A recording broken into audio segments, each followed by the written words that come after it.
3 invités avec nous chaque soir pour décrypter les mouvements de la planète marché. Valérie Gastaldi est avec nous ce soir. Bonsoir Valérie. Bonsoir Grégoire. Stratégiste de Day by Day. Julien Pierre-Nouan nous accompagne également. Bonsoir Julien Pierre. Bonsoir, merci d'être là. Vous êtes directeur des études économiques et de la gestion diversifiée de Lazare Frères Gestion. Et Pierre-Alexis Dumont avec nous également. Ravi de vous retrouver Pierre-Alexis. Bonsoir. Vous êtes directeur de la gestion actions et convertibles de Groupama Asset Management. Oui, je voulais mettre cette étude du CDP à la une. Une alerte de plus avant le rendez-vous de la COP26 qui va démarrer dans quelques jours. Le CDP, donc, qui est une ONG, Carbon Disclosure Project, qui fait référence quand même dans l'industrie de la gestion d'actifs. Leur spécialité, c'est de mesurer l'intensité des émissions carbone, gaz à effet de serre, des entreprises, des portefeuilles des gérants et des indices de marché. Et dans ce domaine-là, ils sont quand même une référence. Et beaucoup d'entre vous, sans doute, travaillent avec le CDP. Bon, l'étude est un peu déprimante. J'avoue, puisque je le disais en titre, sur 16 500 fonds analysés qui représentent 33% du marché global de la gestion d'actifs, 27 000 milliards d'actifs sous gestion. Alors je reprends précisément, seuls 158 sont alignés sur une trajectoire inférieure à 2 degrés et seulement 102 de ces 16 500 fonds sont alignés sur la trajectoire fortement recommandée par le GIEC, qui est une trajectoire n'allant pas au-delà d'1,5 degré.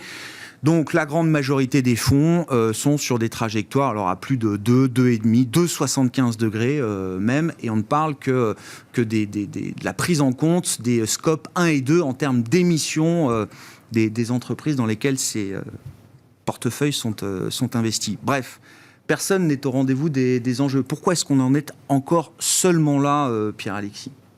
C'est un constat en fait d'un simple fait, c'est qu'il y a eu beaucoup de temporisation et une prise de conscience en fait qui a été assez tardive, avec une mise en place qui a été très longue des problématiques extra-financières, notamment écologiques. C'est 92 qu'on commence à parler sérieusement du problème de réchauffement induit par l'activité humaine. Et après, on a d'abord essayé de mettre en place des solutions top-down entre gouvernements, avec un succès mitigé. C'est beaucoup d'intentions, mais en fait... Et depuis maintenant, disons, 2-3 ans, depuis, disons, les accords de Paris, on a vraiment quelque chose qui est inclusif, où on a toutes les parties prenantes, à la fois les gouvernements, à la fois les entreprises, à la fois les consommateurs. Et maintenant, on a même un discours politique qui commence à changer en disant, bon, la transition verte, ça ne va pas être que du bonheur. Il va falloir faire des efforts. Et donc, on a vraiment une prise de conscience. Et là, on ne fait que constater que, voilà, on est en retard. Voilà, on est très en retard. Et encore là, c'est que la partie cotée. Si on mettait le non coté, les émergents bien et sûr. autres, voilà, ce serait encore pire. Mais je pense qu'il y a une prise de conscience qui est très forte. Et là, on est vraiment en train de mettre le cadre. Et sans cadre... Il n'y a aucune chance qu'on y arrive, puisque c'est un problème global. C'est pas la France, si elle est toute seule, elle n'y arrivera pas.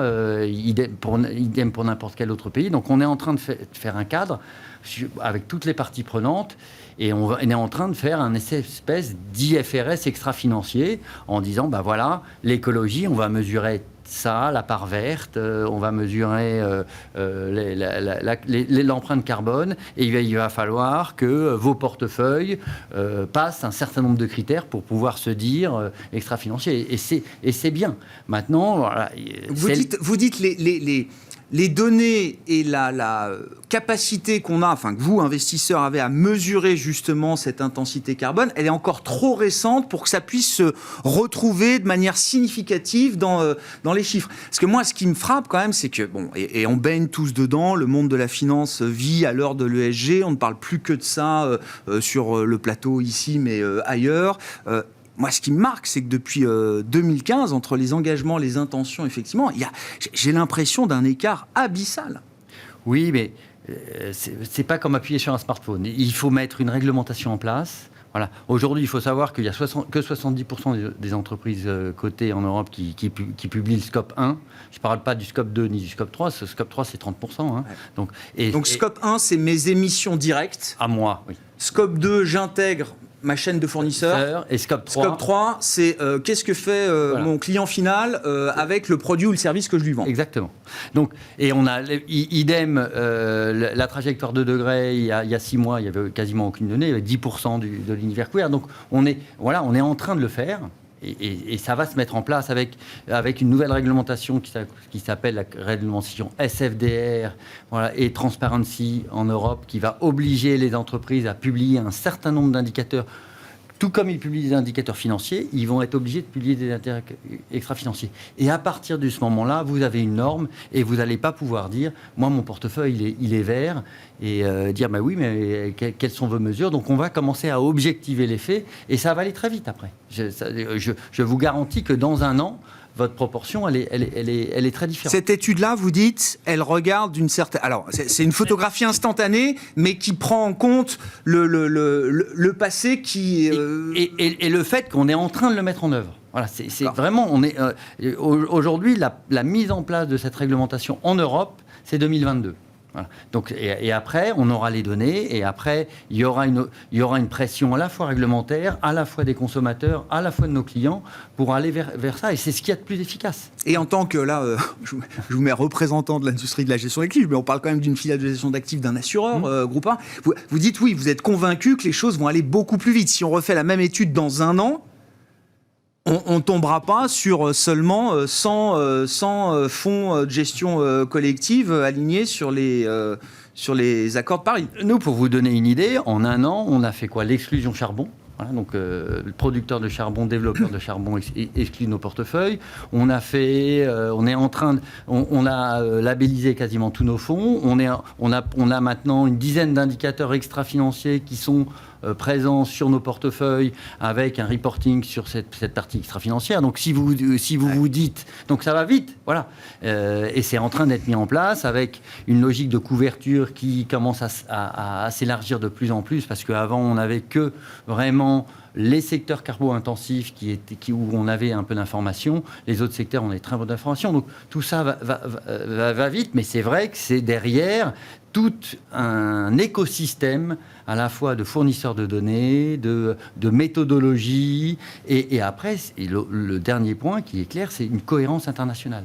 Et ça, c'est clé. C'est-à-dire que si on n'a que l'Europe, ok, l'Europe, c'est 15% des émissions mondiales. Après, on en importe aussi. Mais voilà, il faut vraiment que les Américains s'y mettent, et ils sont en train de le faire. Donc, on a une prise de conscience globale, et vu le temps qu'on a pris à mettre ça en place, c'est clairement la solution. Sinon c'est pas 1,5. Mais on va pouvoir aller plus vite maintenant. Enfin, oui. Quand je dis nous, c'est l'industrie de la gestion d'actifs qui nous intéresse aujourd'hui, Pierre-Alexis. Oui, l'industrie de la gestion d'actifs n'est que le résultat d'un écosystème. Voilà. Donc là, aujourd'hui, il y a une prise de conscience générale, et donc nous, on sera la résultante. Et clairement, nos clients, les consommateurs, les parties prenantes, voilà, nous poussent beaucoup la gestion d'actifs à prendre en compte le risque extra-financier, ce qui est, à mon avis, nécessaire,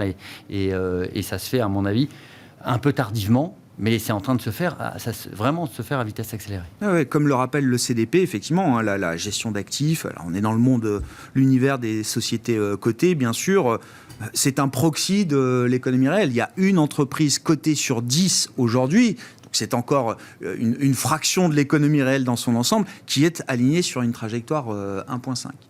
Qu'est-ce que ça nourrit comme commentaire, comme réflexion Oui, effectivement, toutes les sociétés de gestion travaillent énormément sur ces sujets.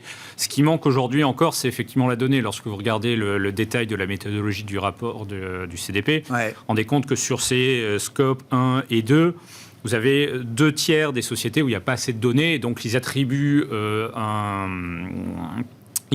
d'office une température de 3,2%. Donc quand vous avez 2/3 de votre univers à 3%, ça vous fait minimum, déjà une base de 2%. Donc c'était extrêmement compliqué d'avoir un résultat beaucoup plus flatteur que ça. Comme ça a été dit, nous autres investisseurs, nous investissons dans l'univers d'actifs qu'on a aujourd'hui, qui est le reflet de l'économie réelle. Et c'est vrai que l'économie aujourd'hui, elle n'est pas alignée sur ce scénario de 1,5. Donc voilà, c'est un travail de longue haleine pour toutes les sociétés de gestion, pour toutes les entreprises. On est aussi tributaire des scénarios de réduction d'émissions que les entreprises donnent à ces institutions pour faire leurs calculs.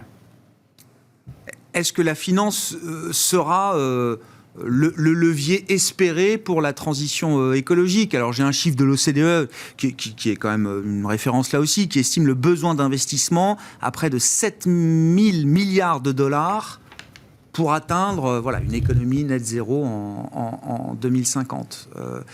Donc le levier financier est quand même oui, il y aura indispensable. D'énormes besoins financiers d'investissement. On a vu aussi le rapport de la RTE en début de semaine sur les investissements à faire pour atteindre une neutralité en 2050. C'est énorme. Et c'est des investissements qui devront être faits par les États, par les entreprises, et donc avec en face un financement de la part du système financier, de la gestion d'actifs. Charge à nous de faire en sorte qu'effectivement cette allocation du capital se fasse de la meilleure manière possible sur les aspects environnementaux, mais aussi financiers. Valérie, qu'est-ce que vous inspire ? Moi, je trouve quand même qu'il y a une dissonance importante entre le monde de la finance ESG, Oui, parce que pour le moment, le label ESG n'a pas beaucoup de signification. Il faut être honnête. Quand on regarde un petit peu les bases de données ESG, c'est très très pauvre ce qu'il y a à l'intérieur. C'est très difficile d'avoir des comparaisons entre différentes entreprises. Les critères qui sont communiqués ne sont pas toujours cohérents. Donc voilà, cette taxonomie et l'obligation de publier, etc., c'est indispensable. Espérons que ça soit fait correctement. Après, il va quand même falloir aussi que les investisseurs peut-être acceptent d'abandonner une certaine performance, parce que ça n'est pas évident du tout que les investissements ESG aient une meilleure performance boursière que les investissements non ESG. Donc quand on va leur demander... à cette question. Moi, je pensais que cette question, parce que ça fait 10 ans que je suis le développement de l'ISR et de l'ESG, c'est une question que je posais à chaque fois, que j'ai arrêté de poser parce que on m'a certifié, études à l'appui, recherche à l'appui, que un investissement ESG faisait mieux extra-financier. Oui, c'était non seulement ça évitait le risque de controverse, mais en plus ça pouvait apporter de l'alpha et de la surperformance. Dans une période où les matières premières et l'énergie sous-performaient de façon systématique avec le système bancaire, qui lui aussi est quand même pas très ESG dans l'ensemble. Souvent donc des là, c'est un moment de vérité. Si en fait, vous dites, on pour ces a stratégies un changement ESG. et qu'on se retrouve dans une période inflationniste avec un super cycle de matières premières et donc de valeurs énergétiques, on va difficilement arriver à avoir une bonne performance sans investir dans des big caps. Et les big caps, c'est uniquement les pétrolières, à ma connaissance, à aujourd'hui. Enfin oui, si on dit que Tesla, c'est un producteur d'énergie, mais c'est rien du tout, Tesla, dans la production d'énergie. Enfin bref, je ne sais pas quelle pirouette on va pouvoir faire, mais enfin, en tout cas, il y a un gros challenge pour moi dans les années qui viennent, puisque je pense que ce super cycle des matières premières, il est devant nous, que les prix et l'inflation vont augmenter. Donc, comment avoir une performance ESG au moins égale, ou je pense que les gens sont prêts à abandonner un petit peu. Enfin, les personnes privées qui ont peut-être pas trop d'argent, mais quand on arrive dans les gens qui ont beaucoup d'argent, en général, ils sont accrochés au demi-point de performance beaucoup plus fortement que les gens qui ont peu d'argent. Donc, tout ça, moi, je suis modérément optimiste sur le succès de cette gestion. Les gens en demandent tant que ça leur coûte rien. Mais dès que ça risque de leur coûter quelque chose, je ne suis pas sûre qu'il y aura la même demande pour le produit. On rouvre cette question de l'ESG et de la performance, là, dans un moment où il fait... Alors, c'est vrai que l'ESG est né à un moment où les pétrolières et les bancaires n'étaient pas des secteurs, de toute façon, qu'il fallait avoir en portefeuille. Là, les choses ont un peu évolué de ce point de vue-là, mais sur le dossier ESG et performance, est-ce qu'il faut remettre ce sujet sur la table, là, aujourd'hui ? Julien Piat. Non, je crois qu'on est sur des enjeux où... de toute façon, quand on voit beaucoup d'investisseurs institutionnels, effectivement, on est passé au-delà de cette question de performance. C'est-à-dire qu'ils ont des contraintes de leurs clients, leurs administrateurs, qu'ils doivent mettre en œuvre dans leur gestion. Je pense qu'il va être très intéressant sur ces sujets, c'est que... en fait, l'investissement vert ou l'investissement dans la transition énergétique, ça va être quelque chose de très compliqué, avec souvent des choses contradictoires. C'est-à-dire que si vous dites, vous passez à davantage d'électrique que de thermique, vous avez effectivement besoin de beaucoup de métaux Les métaux, on ne les trouve pas comme ça. Il faut les extraire avec des mines. Des mines qui sont, pour le coup, sur ces questions, des valeurs très compliquées et potentiellement très compliquées pour les investisseurs. Comment on résout cette contradiction? Comment on les finance Mais non, mais je veux dire, est-ce que Total Energy sera demain une green stock? Comment on va traiter effectivement les producteurs miniers indispensables pour la transition, sachant que leur business en tant que tel, si on veut avoir un portefeuille propre, clean, c'est compliqué. Qu'est-ce qui va changer? Est-ce que la réglementation va autoriser des stratégies ESG à détenir ce genre de société? Comment on va faire? C'est des questions très lourdes et sur lesquelles on n'a pas encore de réponse. C'est vrai qu'aujourd'hui, on a beaucoup de stratégies d'exclusion ou de barrières, de notation qui font que certains secteurs deviennent difficilement investissables. Il y aura peut-être effectivement un balancier. De toute façon, on est au début effectivement de ce grand mouvement et je pense que ça va être pendant des années qu'on va se poser ce genre de questions. Est-ce qu'il faut remettre en cause la logique d'exclusion, au moins pour des secteurs dont on sait qu'ils vont être indispensables justement à cette transition? Je ne parle pas du tabac et des armes. Si vous vous amusez à vous cacher derrière une couverture, ça changera. Voilà. Ce qui va se passer, c'est que ces sociétés-là vont sortir de la cote. Et si vous continuez à utiliser la matière première qu'ils produisent, ça ne changera rien, même ce sera pire. Il n'y a pas encore eu de LBO sur une grosse minière, parce que j'attends de voir quand même... Oui, mais après, vous êtes remplacé par des actifs gouvernementaux qui vont vous développer des mines en Afrique. Soyons très honnêtes, et c'est ce qui se passe en ce moment. Donc si on veut rester dans la transparence, il faut que ces groupes restent côté. Grosso modo, l'extra-financier, c'est de la transparence. Et après, moi, je suis tout à fait de l'avis de vos invités. On est au début des pratiques extra-financières. La logique d'exclusion n'a aucun sens, notamment sur tous les secteurs carbo-intensifs, à partir du moment où on est obligé d'utiliser ces matériaux. Si on trouve une substitution, d'accord, mais si vous ne trouvez pas de substitution ou vous en avez besoin encore pendant 20 ou 25 ans, il faut évidemment avoir une logique d'accompagnement. Sinon, mais ça ne peut pas être une décision d'État de dire dans quel secteur est-ce qu'on va avoir le droit d'investir pour financer la transition énergétique ou on n'aura pas le droit d'investir, etc. On ne va pas avancer de cette façon-là. Donc c'est quand même très difficile de mettre en place un cadre. La réglementation, elle peut pas décider de ces problèmes-là. La réglementation, elle justement prend en compte le fait que là-dessus, elle prend en compte la logique de trajectoire. Vous pouvez tout à fait investir dans le secteur pétrolier à partir du moment où les sociétés augmentent leur investissement. Ce que j'ai compris effectivement dans la taxonomie, c'est qu'on va regarder les choses en dynamique. C'est-à-dire que Total aujourd'hui réalise une part minime de son chiffre d'affaires dans le vert, mais si on intègre les capex de Total sur les prochaines années, donc c'est 25% quand même grosso modo dans le renouvelable, ça donne tout de suite un score green beaucoup plus important pour Total Energy. Et donc ça permet à des investisseurs de détenir du Total à partir du moment où on comptabilise. Grosso modo, vous allez avoir des scores en dynamique avec on va vous dire au départ, vous vous alignez sur du 2,5, puis après du 2,25, du 2, du 1,75, du 1,50. Donc au fur et à mesure que vous allez... Non, mais ça veut dire quand même qu'on est parti trop tard et en plus avec une logique d'exclusion sur laquelle il faut revenir aujourd'hui d'une certaine manière. On va gagner en maturité. Voilà, on va bien se rendre compte. On se rend compte, qu'on ne peut pas se permettre d'avoir une explosion du prix de l'énergie. Donc, il va bien falloir qu'on corrige le tir. Donc, non, mais moi, de toute façon, sur ce problème, on est condamné à être optimiste. Voilà. Donc, et donc là-dessus, on va trouver des phénomènes d'équilibre. Mais c'est sûr que si on s'amuse à exclure et à n'investir que dans des sociétés sur lesquelles les problématiques extra-financières sont mineures, voire pas matérielles, c'est sûr que c'est pas comme ça qu'on arrive à la solution. Et puis là, ça crée des phénomènes de bulles en plus. Alors là, après, c'est l'aspect financier, mais voilà. Ça, c'est... Voilà, donc, non, clairement, mais on va plutôt dans le bon sens. Maintenant, il faut vraiment que cette réglementation, elle devienne mondiale. Sinon, malheureusement, ça risque de compliquer les choses. C'est ça le gros enjeu, à mon avis. Non, mais je suis d'accord avec Pierre-Alexis, oui. On essaye de faire mieux. Moi, j'ai du mal à être optimiste quand il s'agit de voir la finance faire quelque chose de constructif pour la communauté. depuis 30 ans que j'y suis, j'ai jamais vu encore, mais tant mieux si ça se produit. Ça se fera pas tout seul, hein. C'est les clients qui nous le demandent. Ouais. C'est les clients, non. Sincèrement, moi, je ne suis pas, je pense pas en effet que, non, c'est les clients qui nous le demandent. Voilà. Donc c'est les clients, c'est les consommateurs. Je pense que c'est une prise de conscience collective. Nous, on n'est que la résultante, sincèrement. Voilà. Bon, on en vient aux enjeux de marché immédiats. Je ne sais pas, Valérie.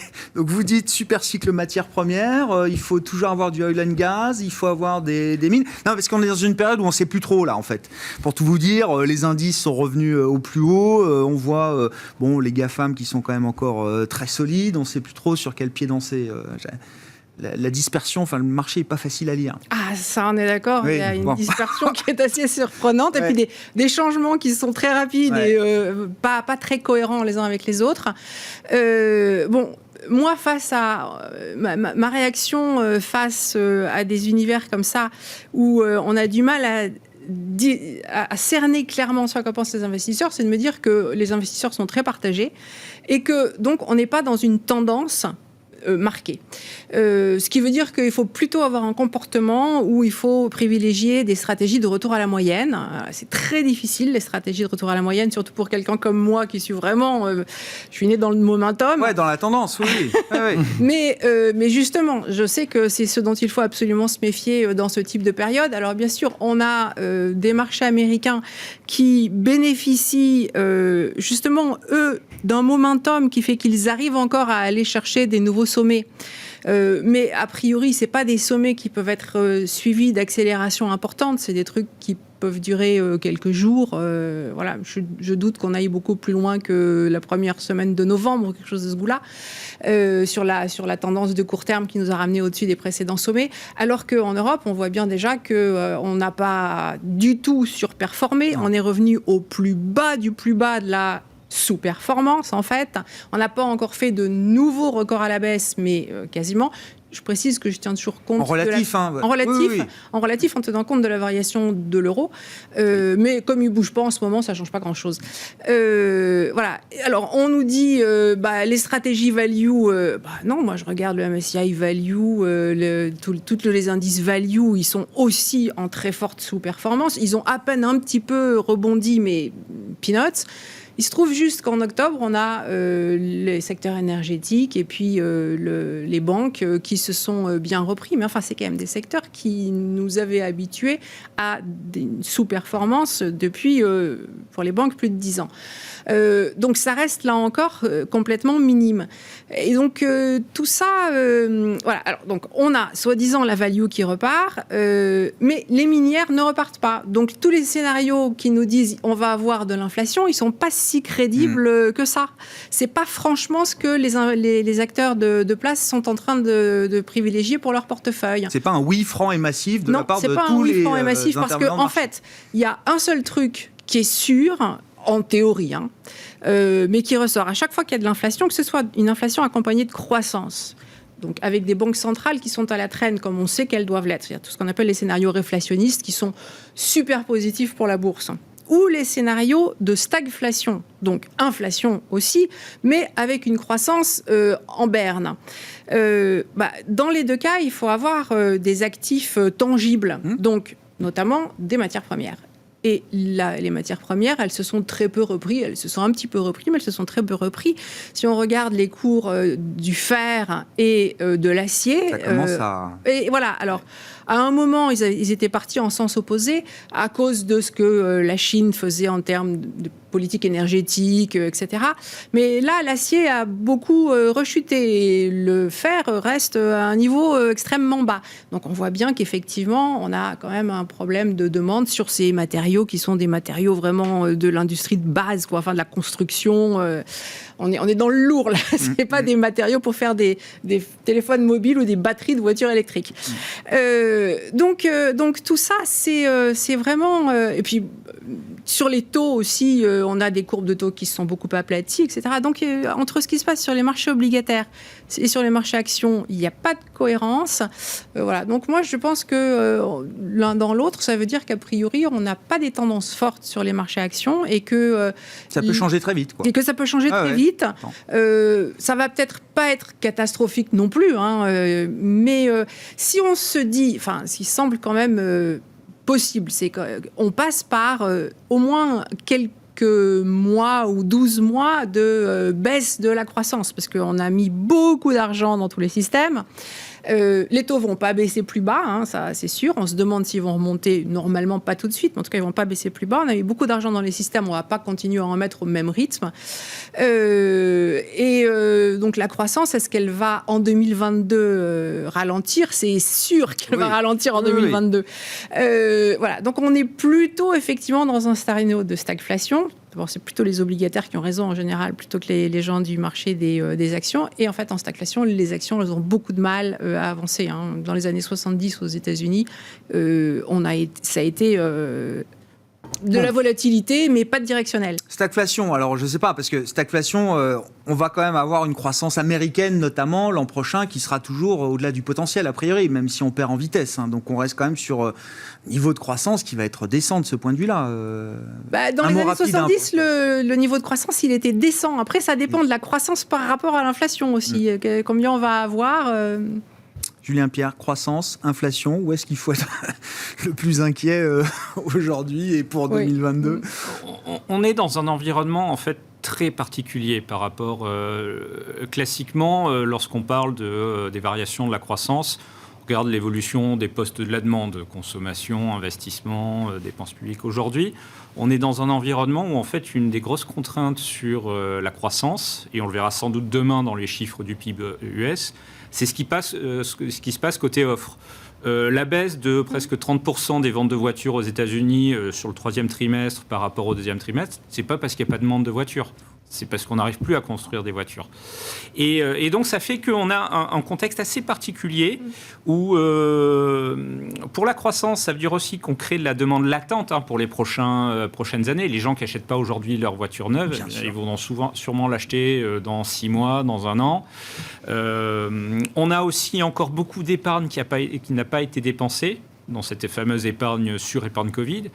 Globalement, on a des bilans du secteur privé qui sont en très bonne santé. Donc, pour nous, on a les conditions, effectivement, d'une demande finale qui resterait bien orientée l'année prochaine. La question, c'est l'ajustement de ce côté offre. Et on voit que ça dure plus longtemps que ce qu'on pensait.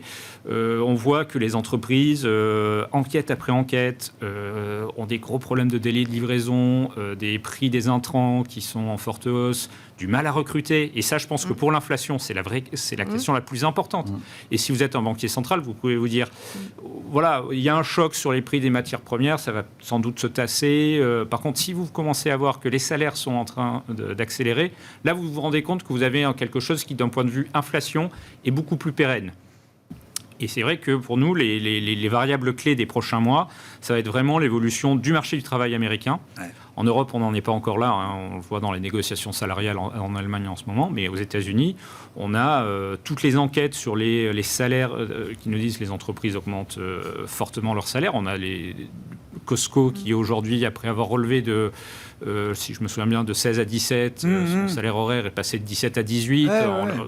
Le tout en l'espace... S'alignant sur Walmart, Amazon, etc. Et tout ça dans l'espace de même pas 1 an. Donc, on sent qu'il y a quand même des choses, des changements profonds sur le marché du travail qui font que peut-être on est sur un contexte de croissance des salaires plus élevé.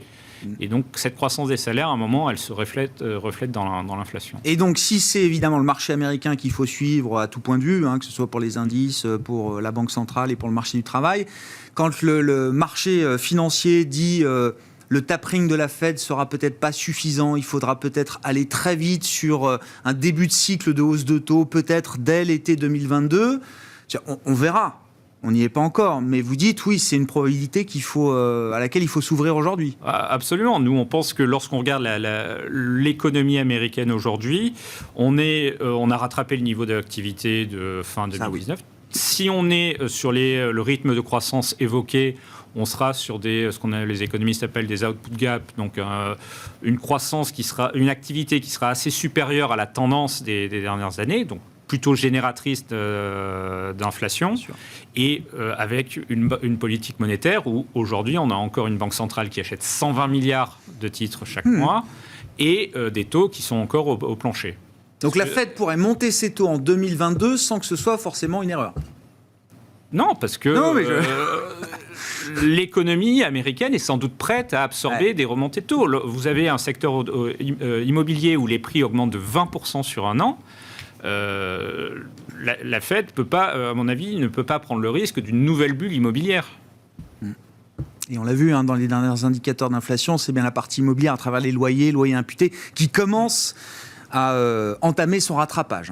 Et là, ça peut être une tendance lourde qui, structurellement, peut soutenir la dynamique d'inflation pour... le marché immobilier américain n'est pas ce qu'il était en 2005-2006. Aujourd'hui, on a plutôt une pénurie de logements. Et donc, c'est un contexte où si la demande reste très très forte, ça génère de l'inflation. Pierre-Alexis, alors sur ces considérations, et puis qu'est-ce qu'on retrouve là dans les performances opérationnelles et les discours des entreprises ? On est en pleine période de publication. Est-ce que tous les sujets, inflation, pénurie, tension, est-ce que ça se retrouve de manière significative ? Bon, l'image globale qu'on a, c'est quand même que les résultats sont plutôt rassurants. Est-ce que vous partagez cette idée, même plutôt bon ? Plus que rassurant. Plus que rassurant. Il y avait des inquiétudes. J'hésite toujours à mettre un peu trop d'enthousiasme. Mais il y avait un certain nombre d'inquiétudes liées au fait de phénomènes de pénurie qui pouvaient laisser penser qu'on aurait des troisième trimestres qui seraient de moins bonne facture que les deux derniers. Il s'avère que pas du tout. Voilà, et c'est même plutôt un facteur de surprise, c'est-à-dire que les publications sont bonnes. On est quand même aux États-Unis à 40% de croissance de bénéficiaires sur les publications, 13% en croissance du chiffre d'affaires. Et en Europe, c'est 22% de croissance de bénéficiaires et 11% en termes de chiffre d'affaires. Donc c'est largement supérieur aux attentes. Donc on avait plutôt des analystes qui étaient encore trop prudents par rapport aux annonces. Après, ce n'est pas salué par la bourse, c'est-à-dire que les réactions sont plutôt négatives, tout simplement parce que le discours en termes de pénurie et en termes de visibilité n'est pas au rendez-vous. C'est-à-dire que chaque trimestre, c'est de plus en plus grave. Et c'est ça. Le marché se dit, si on n'a pas vu de problème dans le T3, on va le voir dans le T4. Et donc surtout les managers perdent en crédibilité, parce qu'au début de la crise, l'auto vous dit, oui, dans 3 mois, c'est fini. Ouais. Et là, 9 mois après, ils disent, peut-être 2022, voire 2023. Donc, en fait, ils ne savent pas. Voilà. La réalité, c'est qu'ils ne savent absolument pas. Donc là, le point, il est clair, mais... du coup, on est dans un monde de flation. Alors, c'est soit stag, soit re.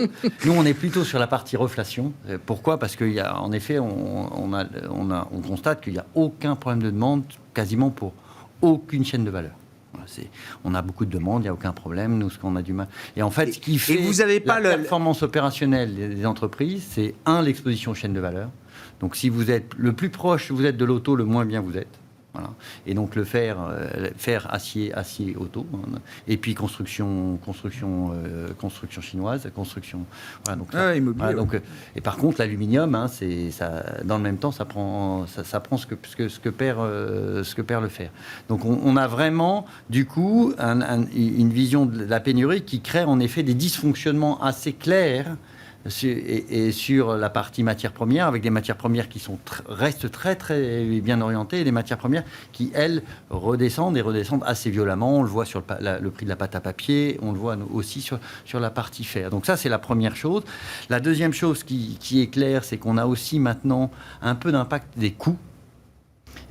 Et a priori, je ne serais pas étonné du tout que les prévisions d'inflation pour 2022 soient revues à la hausse. Parce que, d'après ce que vous disent les boîtes, il dit là on est couvert, donc pour l'instant ça va. Ça. Mais attention l'année prochaine. Toutes les stratégies de couverture, donc, tous les prix qui avaient été loqués sur les approvisionnements, pour l'instant, tout ça va disparaître. Bien sûr. On a des stratégies de couverture à 1 an, on va se recouvrir sur 3 mois. Ils espèrent tous que ça va... Danone notamment, ils ont déjà une inflation des coûts de 6-7% là sur l'année. Ce sera 8-9 peut-être l'an prochain. Voilà. Et là, c'est en effet sur toute la...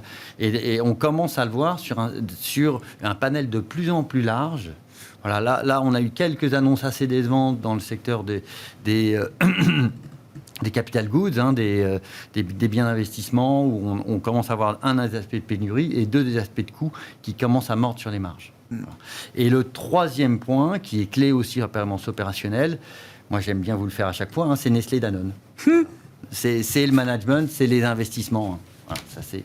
Est-ce que vous êtes allé au bon endroit au bon moment? Donc, ce qui fait la différence de la performance opérationnelle entre Nestlé et Danone, c'est l'investissement sur sur les pet food, sur la nourriture pour animaux, et sur la partie nutrition santé. Voilà. Oui, c'est ça. Voilà.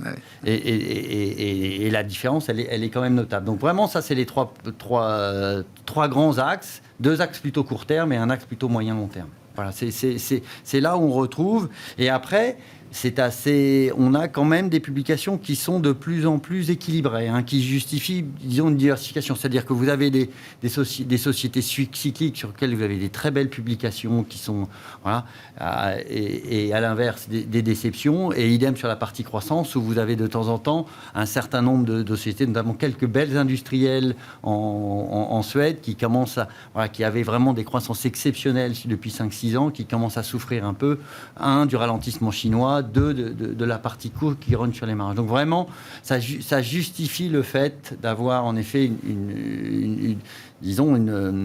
plus de finesse dans l'analyse et un peu moins de biais de positionnement et plus de diversification dans les portefeuilles. Bon. Est-ce que globalement, il faut être un peu plus couvert là, dans une gestion diversifiée, par exemple, Julien Pierre? Alors c'est vrai que nous, sur les portefeuilles où on peut être le plus mobile, c'est un peu ce qu'on a fait. On reste surexposé aux actions. D'accord. Et on a un peu réduit ces surexpositions parce que voilà, on sent que le marché se cherche. Il y a beaucoup de questions. Il y a un environnement macro qui est quand même plus compliqué. Cette question d'inflation, elle est avec nous depuis un certain temps, plus longtemps que ce qu'on pensait. Je rappelle qu'au printemps, en mars, on disait oui, 2-3 mois de chiffres forts. Juin, juillet, ce sera fini. Voilà, et on y est encore. Le marché, quelque part, l'a intégré. Lorsqu'on regarde les anticipations de long terme d'inflation, on est peut-être en train de sortir du canal dans lequel on était depuis 5 ans, donc cohérent avec une inflation modérée. Par contre, c'est vrai que ce qui est surprenant, c'est que les taux nominaux ne suivent pas, et donc ça fait qu'on a des taux réels qui ont énormément baissé. Et ce qui explique aussi ce qu'on a pu dire sur les valeurs de value par rapport à... Et c'est quoi la logique de marché? C'est de se dire, si l'inflation dérape à la hausse, forcément, il y aura une réaction de politique monétaire qui viendra casser la croissance. Et donc, est-ce que les marchés se disent que les banques centrales, quelque part, vont tolérer une inflation plus forte? Ou est-ce que c'est simplement l'effet de l'action des banques centrales? Je rappelle, la Fed achète encore 120 milliards de dollars d'actifs chaque mois. Peut-être que ça va s'arrêter dans les prochaines semaines. Enfin, le rythme de 120 milliards, normalement. La réunion est programmée la semaine prochaine. Juste un mot encore, Valérie, pour conclure. Dans les échanges qu'on a eu pour préparer l'émission, alors j'essaie juste de rapidement retrouver votre mail, mais il y avait Hertz, là. Vous me disiez, la nouvelle... la news de Hertz pose beaucoup de problèmes. Donc, c'est quoi? C'est Hertz qui commande 100 000 Tesla, c'est ça? Oui, contrat de 4 milliards qui fait monter la CAPI de 120 milliards. C'est une entreprise qui a un problème d'offre, pas un problème de demande. Donc, d'avoir plus de demandes, c'est pas nécessairement ce qui doit faire monter. Ce qui doit faire monter Tesla, c'est si elle nous dit, ça y est, je sais que j'ouvre ma Gigafactory à Berlin. Pour le moment, on ne sait pas si elle va l'ouvrir ou pas. Donc, si elle l'ouvre pas, en fait, c'est ce qu'a dit Elon Musk, je crois. Elon Musk s'est étonné de voir son cours de bourse augmenter, prendre 120 milliards de capi ça sur un contrat de 100 000 voitures. C'est pas mal, 100 000 voitures. 27 fois le chiffre d'affaires de ce contrat. Oui. Non, mais bien sûr, c'est sans doute un ratio historique, j'en sais rien, mais oui, bien sûr. Ils sont sur un rythme de 800 000 voitures par an, grosso modo. 100 000, c'est un demi-trimestre de livraison chez Tesla. Mais c'est beaucoup. Ils ont 6 jours de stock. Et ils sont à full capacity à peu près partout. Ils espèrent pousser un petit peu Shanghai, mais enfin bon. Et donc là, c'est quoi? Alerte complaisance? Moi, je trouve ça quand même un peu étonnant. Ouais. Non, mais ça peut durer, mais c'est sûr qu'on a quand même un phénomène de bulle sur Tesla, ça c'est sûr. Ouais. Mais bon. pour l'instant, c'est les seuls qui arrivent. On a 2 gaps haussiers, etc. On va voir comment on va voir la suite. Je ne prendrai pas une position de vente à découvert maintenant. Ça, clairement pas. Parce que, ça a dû en tuer plus comme d'un, on le sait, en fait, voilà, à partir du moment où on est sur des nouveaux sommets, ça peut durer, mais c'est pas forcément une indication saine quant au marché. C'est quand même aussi un petit peu un manque d'idées nouvelles. Ouais, un manque d'idées, un manque de réflexion approfondie, quoi. Bon. Néanmoins, Tesla a intégré le club des compagnies dont la capitalisation boursière dépasse le $1 trillion, les 1000 milliards de dollars sur la cote américaine. Merci à vous trois, on s'arrêtera là pour ce soir. Merci. Valérie Gastaldi, stratégiste de Day by Day, Julien Pierre-Nouan, directeur des études économiques et de la gestion diversifiée de Lazard Frères Gestion, et Pierre-Alexis Dumont, directeur de la gestion actions et convertibles de Groupama Asset Management.